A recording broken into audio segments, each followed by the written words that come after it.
శ్రీమాత్రే నమ. జై గురు దత్తాత్రేయ నమ. ఈ వీడియోలో మనం శ్రీ విశ్వావసునామ సంవత్సర ఉగాది ఫలితాలు కుంభరాశి వారికి ఏ విధంగా ఉండబోతున్నాయి అని పరిశీలించినప్పుడు ఈ రాశి వారికి ఆదాయం 8, వ్యయం 14గా ఉండడం జరిగింది. అంటే ఒక విధంగా వ్యయం ఎక్కువ ఉండడం వల్ల దాన్ని బట్టి వీళ్ళు ఈ సంవత్సరంలో ఏదో ఒక గొప్ప కార్యక్రమానికి ధనం ఖర్చు చేయబోతున్నారని చెప్తుంది. అది వివాహం కానీ, గృహ నిర్మాణం కానీ, పిల్లల చదువు కానీ, మరి కొంతమంది ఏంటంటే ఒక పుణ్య కార్యక్రమం లాంటిది చేస్తూ ఉంటారు. దేవాలయం నిర్మించడం కానీ, 10 మందికి ఉపయోగపడేలాగా ఏదన్నా ఒక మంచి కార్యక్రమం ప్రజల కొరకు కొంతమంది చేస్తూ ఉంటారు.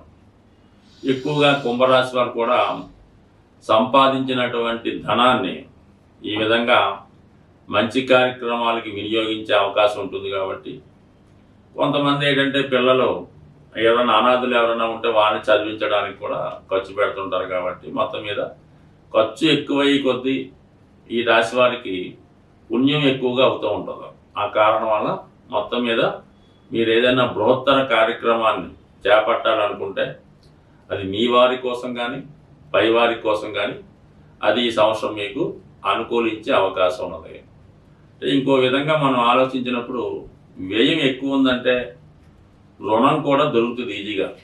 దాన్ని కూడా కొంతమంది సద్వినియోగం చేసుకోవచ్చు. ఆదాయం 8 పాయింట్ ఉంది, అంటే ఇంచుమించుగా ఆదాయం బాగానే ఉంది. అయితే ఖర్చు ఎక్కువ రావడం వల్ల కొంత డెఫిసిట్ పడే అవకాశం ఉంది. దాన్ని పుణ్యం రూపంలో రెక్టిఫై చేసుకోవచ్చు, అంటే లెవెల్ అయిపోతుంది అన్నమాట. ఇక రాజపూజ్యం 7, మంచి కార్యక్రమాలు చేస్తుంటే ఆటోమేటిక్గా గౌరవం వస్తుంది.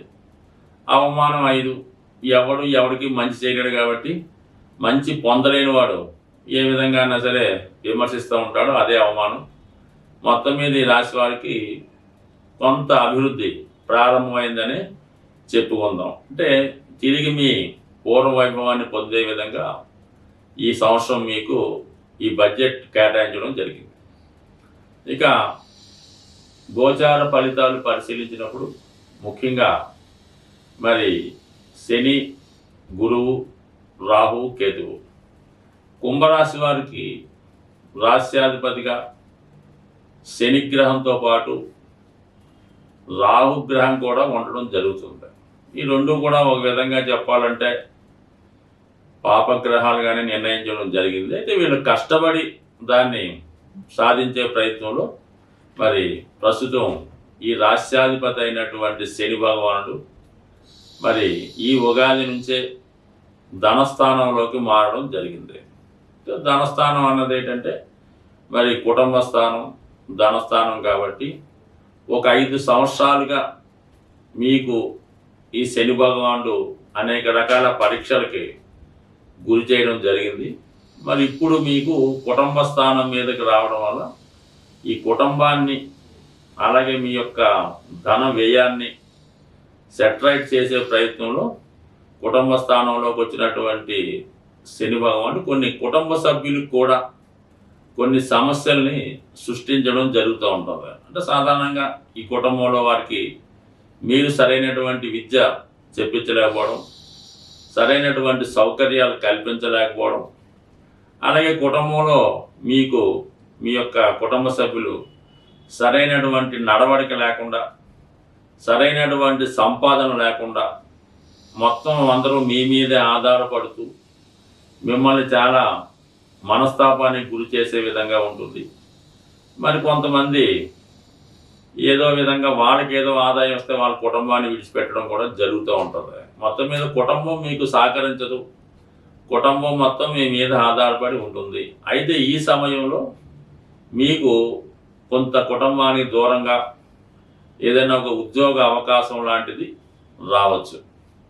ఆ కారణం వల్ల ఏంటంటే మీరు కొంతవరకు ఈ కుటుంబ పరిస్థితి రీత్యా వేరే ప్రాంతానికి వెళ్ళి అక్కడ మీరు ఏదో ఒక విధి నిర్వహణలో పాల్గొని మీరు కష్టపడుతూ కొంత ధనాన్ని మీ కుటుంబానికి పంపడం జరుగుతూ ఉంటుంది. ఏదన్నా మొత్తం మీద కొంతవరకు ఈ కుటుంబపరమైనటువంటి సమస్యలు కుటుంబానికి దూరంగా ఉండడం, కుటుంబంలో ఒకరికి ఇబ్బంది వల్ల మీరు ఎక్కువ కష్టపడడం జరుగుతూ ఉంటుంది. బట్ ఏదైనా సహనంతో, ఓర్పుతో, జాగ్రత్తగా మీరు దాన్ని కాపాడుకోవాల్సి ఉంటుంది. అంటే శని భగవానుడికి కామన్గా కుంభరాశి ఫలితాలు చూస్తున్నప్పుడు శని మీకు రాశ్యాధిపతి అనుకుంటారు. కానీ శని యొక్క కారకత్వాలు పరిశీలించినప్పుడు శనికి అష్టమాధిపత్యం, వ్యయాధిపత్యం కూడా రావడం జరుగుతుంటుంది. శని ఏ భావంలో ఉన్న అష్టమ భావ ఫలితాన్ని, వ్యయభావ ఫలితాన్ని ఇవ్వడం జరుగుతూ ఉంటుంది. దీనివల్లే మీరు కుటుంబానికి దూరంగా ఉండడం, కుటుంబం వల్ల మీరు అవమానపడడం, కుటుంబంలో కొన్ని అనూహ్య సంఘటనలు జరగడం ఈ సమయంలో జరిగే అవకాశం ఉంటుంది. కాబట్టి మీరు కంపల్సరిగా శని భగవాన్ని నిరంతరం ప్రార్థించవలసి ఉంటుంది, పూజించవలసి ఉంటుంది. దాని తర్వాత గురుగ్రహం ప్రస్తుతం చతుర్థ స్థానంలో సంచరించడం జరుగుతుంది మే 15 వరకు. సో ఏదైనా ఈ సందర్భంలో మీకు ఈ సంవత్సర ప్రారంభంలో ధనస్థానంలోకి అన్ని గ్రహాలు రావడం జరిగింది. ఇంచుమించుగా శుక్ర, బుధ, రవి, శని, రాహు ఇవన్నీ ధనస్థానాన్ని యాక్టివేట్ చేయడం వల్ల అందులో శుక్రుడు ఉచ్చులో ఉన్నాడనమాట. అంటే చతుర్థాధిపతి ఉచ్చులో ఉండడం వల్ల చతుర్థ భావ ఫలితాలు మీకు అనుకూలంగా రావడం జరుగుతుంది. అంటే విద్యలో మంచి ప్రగతి, మంచి కాలేజీలో చేరడం, అలాగే మంచి వాహన సౌకర్యం కలుగుతుంది. ముఖ్యంగా మీరు ఏదో ఒక స్థిరాస్తిని కానీ, ఒక గృహాన్ని కానీ ఈ సమయంలో మీరు సంపాదించవలసి ఉంటుంది.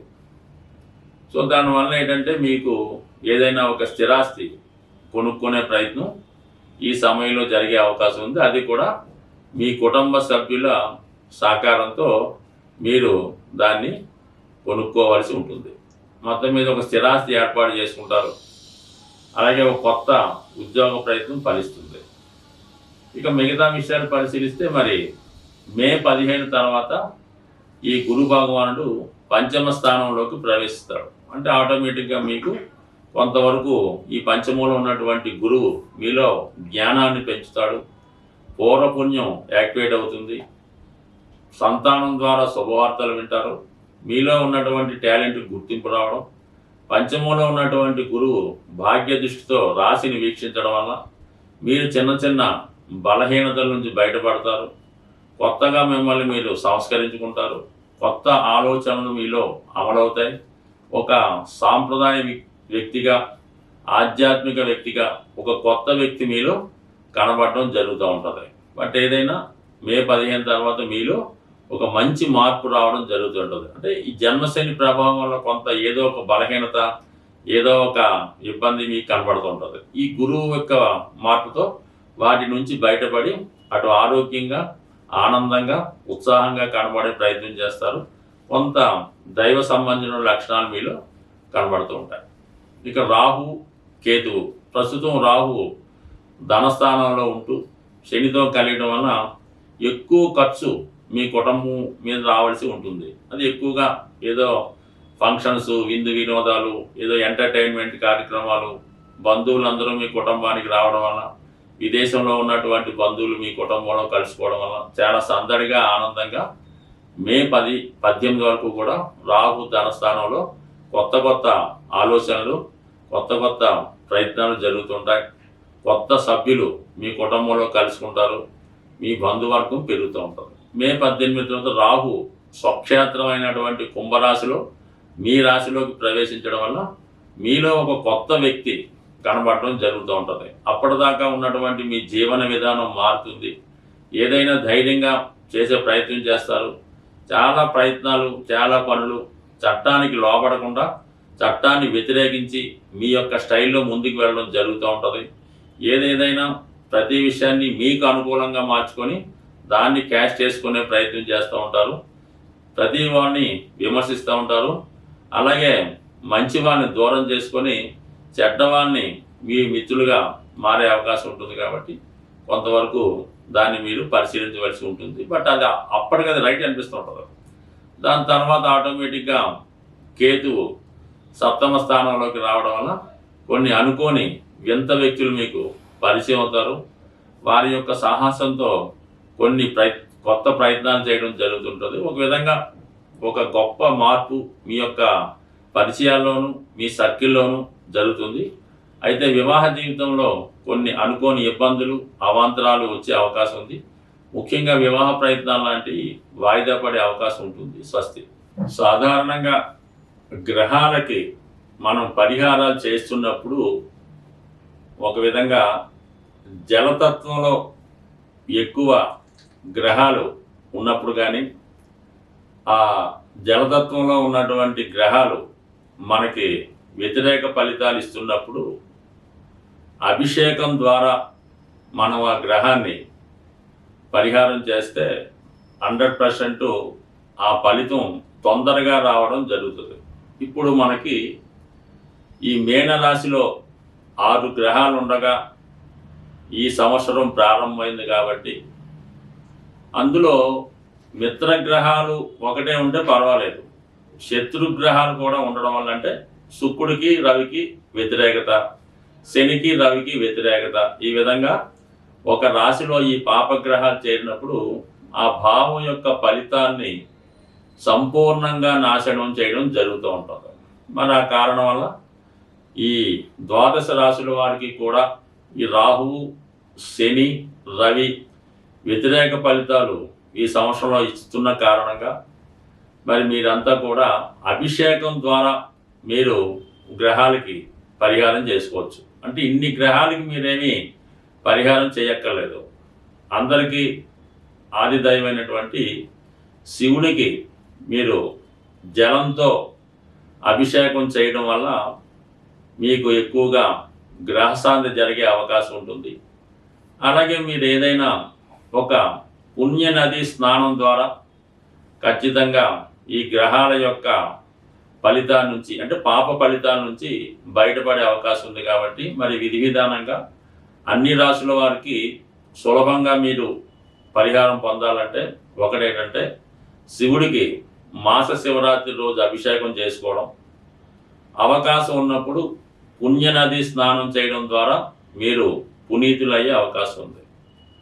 అలాగే మనకి ఏదైనా అగ్నితత్వ రాశిలో ఉన్నటువంటి గ్రహం ఇబ్బంది పెడుతుంటే మరి హోమం చేసుకోవడం ద్వారా ఆ గ్రహం యొక్క మంచి ఫలితాన్ని పొందవచ్చు. అంటే ప్రస్తుతం ఈ ప్రారంభంలో పెద్దగా అగ్నితత్వ రాశుల్లో గ్రహాలు లేవు కాబట్టి ఏదైనా మీకు ఇదొక అగ్ని ద్వారా పరిహారం అంటే హోమం చేసుకోవడం.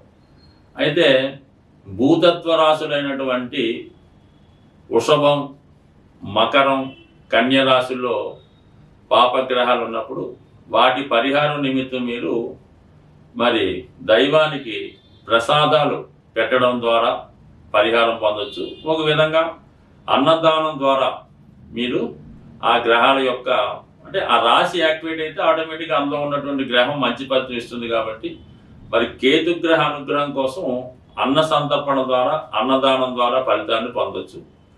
వాయుతత్వంలో ఎక్కువ గ్రహాలు ఉన్నప్పుడు పాపగ్రహాలు ఉన్నప్పుడు జపం ద్వారా అంటే మీకు మీరే చేసుకునే ఏదో ఒక మంత్రం చేసుకోవడం ద్వారా మరి వాయుతత్వంలో ఉన్నటువంటి గ్రహాలు మీకు మంచి ఫలితాన్ని ఇవ్వడం జరుగుతూ ఉంటుంది. బట్ ఏదైనా మరి ఈ సంవత్సరంలో ఈ జలతత్వంలో ఉన్నటువంటి రాహువు శని మొదలగు పాపగ్రహాల శుభ ఫలితం పొందాలంటే ఖచ్చితంగా మీరు అభిషేకాల ద్వారా అమ్మవారికి చేయించుకోవచ్చు, అయ్యవారికి చేయించుకోవచ్చు, లేదంటే మీకు మీరు కూడా ఏదైనా ఒక పవిత్ర నదిలో స్నానం చేయడం వల్ల ఖచ్చితంగా పునీతులై ఆ గ్రహాల ప్రభావం నుంచి బయటపడే అవకాశం ఉంటుంది. స్వస్తి.